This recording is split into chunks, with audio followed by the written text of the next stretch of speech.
Hello everyone, how are you doing? This is MD Tech here for another quick tutorial. In today's tutorial, I'm going to show you guys how to go about resolving if your surround sound or 5-in-1 sound is not working on your Windows 10 or Windows 11 computer. So this should hopefully be a pretty straightforward process here, guys. And without further ado, let's go ahead and jump straight into it. So all I have to do is open up the search menu and you want to type in sys.cpl. Go ahead and open that up. Should be a control panel item here. Select the playback tab, should be the default landing page. Select your speaker output device and then select configure. Should be a 5.1 surround option. Select next and then you can configure your optional speakers alongside of that. Select next again. Just follow along the on-screen prompts and then select finish and then OK.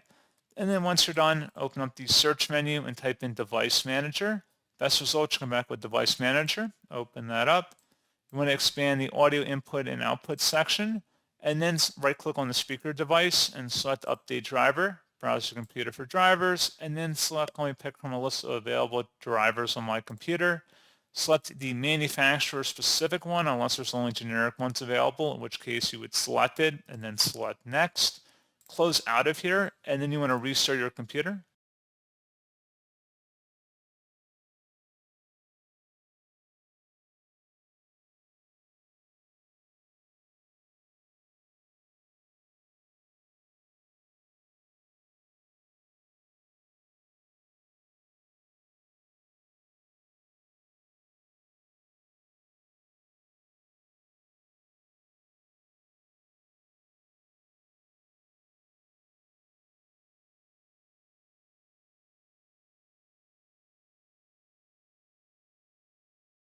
And there you go, guys. Hopefully that was a pretty straightforward process to resolving your surround sound problems. And as always, thank you for watching. I do hope that was able to help you out, and I do look forward to catching you all in the next tutorial.